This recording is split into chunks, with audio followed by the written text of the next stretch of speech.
You may be shocked to discover over half of Aston Martin drivers have had at least one speeding ticket. But what is their darkest secret? Churning out vehicles to be used in the Great War? Or best keeping some wild scandals only a few know about? Which star got busted doing 200? And how did one owner outrun the cops in their Vanquish? Here, we share everything they don't want you to know. Stay tuned for the shocking reveal if you dare. Oh, and be sure to satisfy your curiosity. One click on the subscribe button makes you a member of our community. Chapter 1: The Birth of a Legend. The year was 1913, and the world stood on the brink of ruin. Across Europe, tensions were rising as the great powers eyed each other with growing suspicion and fear. But in a dim workshop in London's seedy East End, a different kind of favor was taking hold. Two engineers, Lionel Martin and Robert Bamford, toiled night and day on their dark endeavor, a machine that would combine lethal speed and grace like no other. Martin was a cutthroat businessman who owned a chop shop on the wrong side of Thames, but in secret, he nurtured a passion for danger, competing in the treacherous hill climb races that dotted the countryside. Many had died attempting the sheer cliffs and sheer drops, but Martin had conquered them all. Bamford was Martin's right-hand man, a shadowy figure who seemed to live for machinery and mechanics alone. Together they nursed grand designs of domination. They would call their company Aston Martin, named for the deadly slopes where Martin had cemented his reputation. Their motto, power, beauty, and the will to dominate, spoke to their black-hearted ambition to build automobiles unlike anything the world had seen. Cars that were not only swift and brutal, but elegant instruments of control. In their workshop in the gathering gloom, the future of motoring was taking sinister shape. Their first car, the Aston Martin Red Dragon, was a masterpiece of design and engineering. It was based on a 1908 Isata Fraschini chassis, which they modified and improved with a new engine, suspension, brakes, and bodywork. The car was painted with a striking red color, which gave it its name. The Red Dragon was renowned for its beauty and performance, and it won many races and awards. Martin and Bamford were proud of their creation, and they soon attracted the attention of wealthy and influential customers, who were impressed by the quality and style of their cars. Aston Martin quickly gained a reputation as a maker of luxury sports cars, and it was on its way to becoming a legend. But the road ahead was not smooth, and Aston Martin would face many challenges and hardships in its history. The Red Dragon's success brought more orders than the small workshop could handle. Martin and Bamford worked tirelessly to fulfill each commission, striving for perfection in every detail. However, the demands of the work began to take their toll. Long hours were spent hunched over engine parts or bent over drawings at their drafting tables. Money was tight as more materials had to be purchased up front while waiting for payment from customers. Arguments arose over design decisions or production delays. Stress fractured the partnership that had accomplished so much already. After 2 years of growing tensions, the friends had a bitter falling out in 1912. Martin left the company he had helped establish. Bamford took sole control of Aston Martin, but the loss of his original collaborator left a dark shadow over the future. Without the creative talents of both men working in tandem, something integral was now missing. Bamford struggled alone for a few more years, but the magic was gone. The Red Dragon remained their most famous creation, a symbol of what they had achieved at the height of their partnership.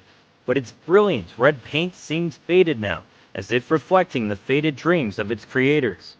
Chapter 2: Stormy Skies Ahead. The 1930s were a decade of despair and misery for the world. As the global economy crashed and plunged into the Great Depression, the stock market collapse of 1929 triggered a chain of events that led to a worldwide economic downturn, which lasted until the late 1930s or early 1940s. Millions of people lost their jobs, homes, and savings, and struggled to survive in the face of hunger, disease, and violence. The social and political unrest that followed the crises also gave rise to totalitarian regimes and extremist movements, such as fascism and communism, which threatened the peace and stability of the world. The luxury car market, which depended on the wealthy and the elite, was one of the hardest hit by the crisis, and Aston Martin was no exception. The company, which had been founded in 1913 by Lionel Martin and Robert Bamford, had a reputation for making elegant and powerful sports cars, which combined performance, style, and craftsmanship.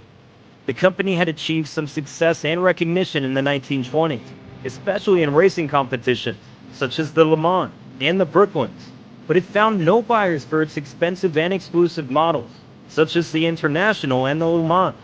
In the depressed market of the 1930s, the company was drowning in financial troubles and debts, and it was on the verge of collapse. To survive, Aston Martin had to make some drastic and painful changes. It slashed its staff, laying off many of its skilled and loyal workers who had devoted their time and talent to the company. It moved to a smaller and cheaper factory in Feltham, leaving behind its spacious and modern premises in Kensington. It changed its ownership several times, passing from one investor to another who had little interest or vision for the company. Some of them, such as Augustus Bertelli and Gordon Sutherland, tried to revive the company by introducing new models and innovations, but they faced many challenges and obstacles, such as lack of funds, technical difficulties, and legal disputes. The company also tried to diversify its products by making cheaper and smaller cars, such as the Atom and the Speed model, which were more affordable and practical for the masses. However, these efforts were not enough to save the company from bankruptcy, and it was forced to close its doors in 1936. In 1939, the world was plunged into another catastrophe, World War II. The war brought devastation and destruction to many countries, and it also affected the car industry. Aston Martin, like many other car manufacturers, had to stop making sports cars and switch to making military vehicles to support the war effort and the national defense. The company produced aircraft components, such as engine parts, fuel tanks, and gun mounts, which were vital for the British Air Force. It also made armored vehicles, trucks, and ambulances, which were used by the British Army and the Allies. Aston Martin's contribution to the war effort was significant, and it earned the respect and gratitude of the British government and the public. But the war also took a toll on the company's resources and facilities. The factory was damaged by bombing raids, and many of the machines and tools were destroyed or stolen. Many of the workers were drafted or killed, and the remaining ones had to work long and hard hours, under constant threat and stress. By the end of the war, Aston Martin was in a dire situation, and it faced an uncertain future. But the company was not ready to give up, and it had a secret weapon that would reignite its passion and reputation.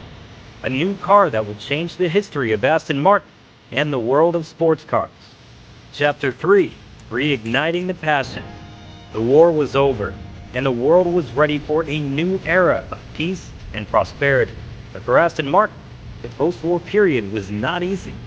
The company had lost most of its assets and staff. It had no new models to offer.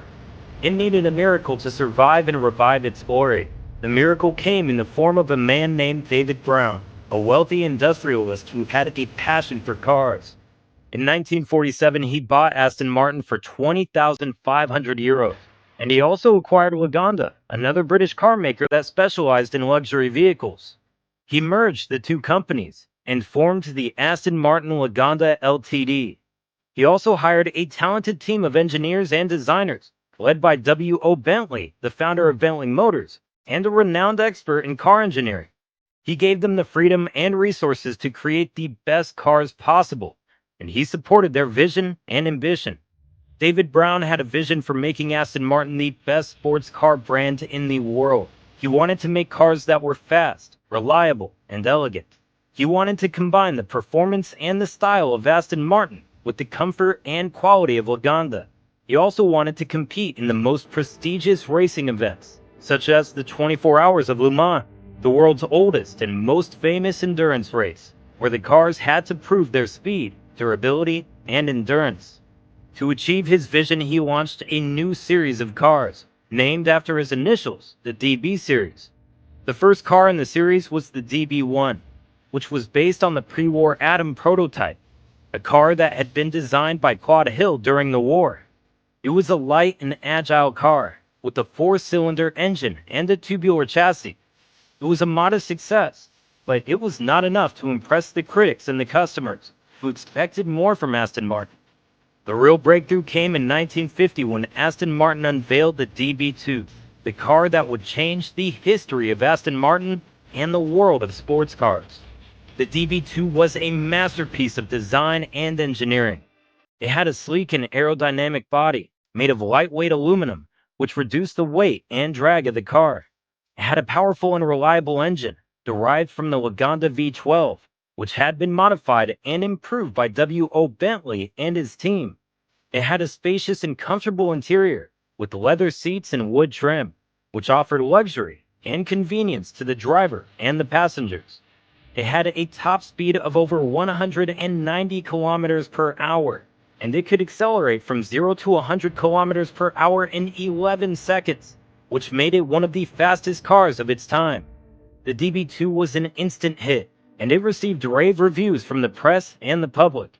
It was praised for its beauty and performance, and it was compared to the best cars of its time, such as the Ferrari and the Jaguar. It was also a success in the racing scene, and it won many trophies and awards. It was the first Aston Martin to win the 24 Hours of Le Mans in 1950, and it repeated the feat in 1951, beating many of its rivals and competitors. It also won many other races, such as the Mille Miglia, the Spa 24 Hours, and the Tourist Trophy. The DB2 was the car that reignited the passion and reputation of Aston Martin, and it established the company as a leader in the sports car industry. It was also the car that inspired many other legendary models, such as the DB4, the DB5, and the DB6, which continued the tradition and the legacy of the DB series. But the DB2 was not only a car, it was also a star. It was the car that caught the eye of a famous writer who chose it for its most famous character, Bond, James Bond. Ian Fleming, the creator of the fictional spy, was a fan of Aston Martin. He decided to give his hero a DB2 in his novel Goldfinger, published in 1959.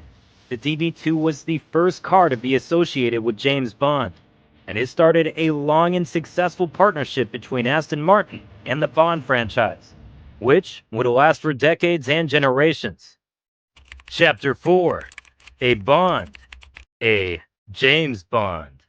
James Bond is the world's most famous fictional spy, created by the British writer Ian Fleming in 1953.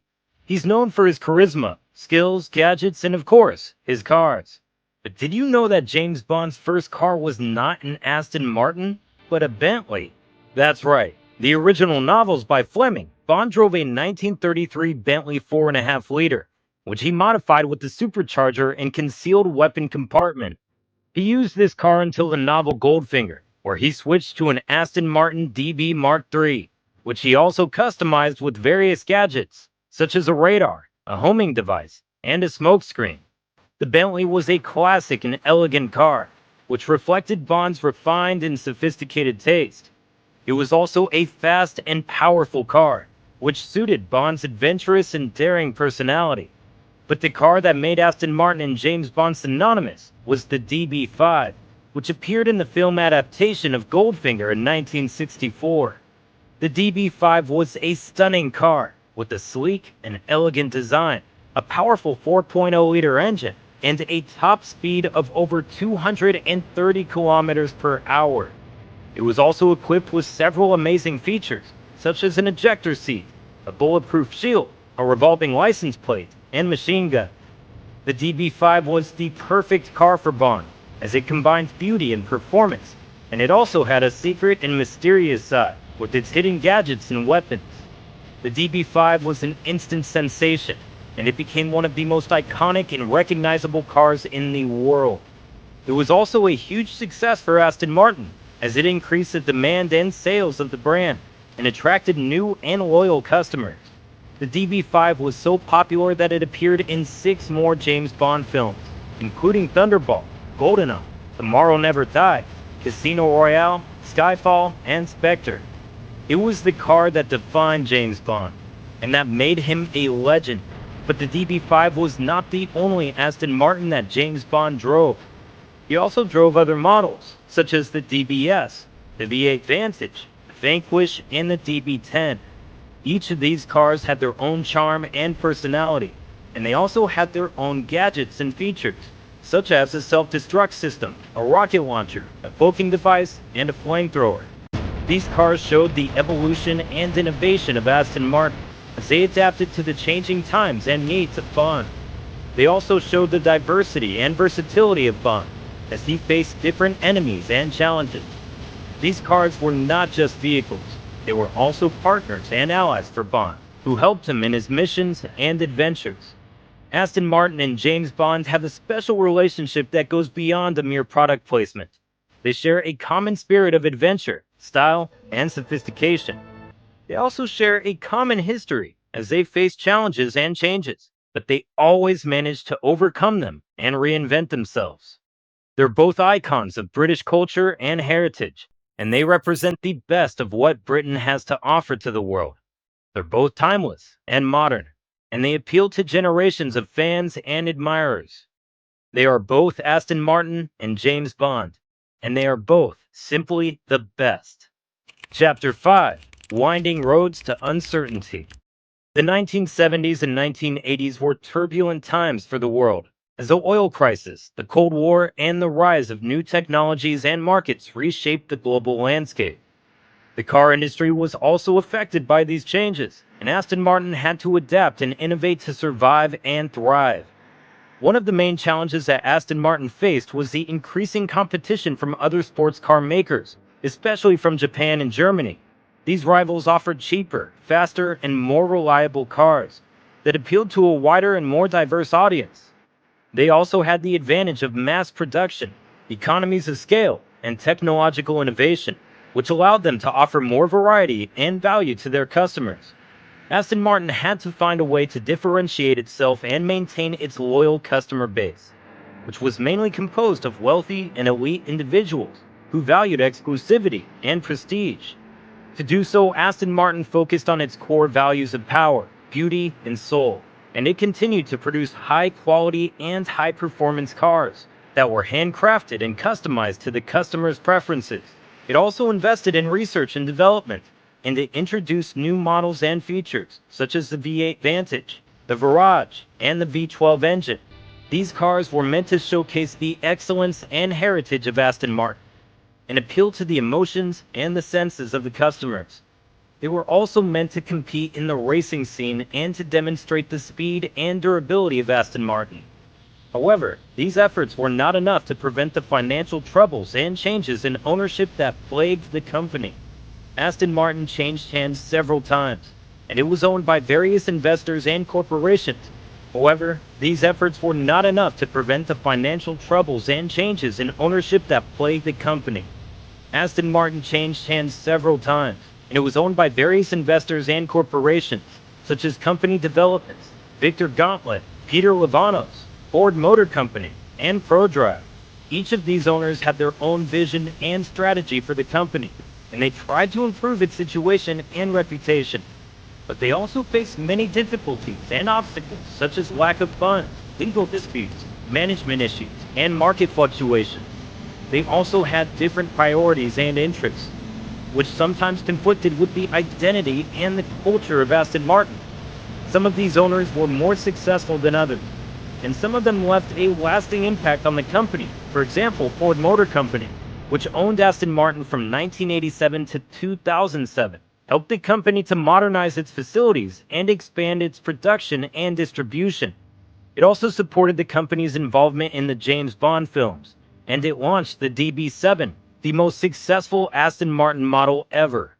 The DB7 was a breakthrough for Aston Martin, as it was the first car to be built using modern techniques and materials, such as computer-aided design and aluminum alloy. It was also the first car to be mass-produced and widely available, as it was sold in more than 30 countries.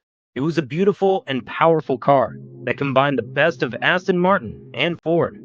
But Ford Motor Company also faced its own financial difficulties, and it decided to sell Aston Martin in 2007 to a consortium of investors led by David Richards, the founder of ProDrive, a British motorsport and engineering company.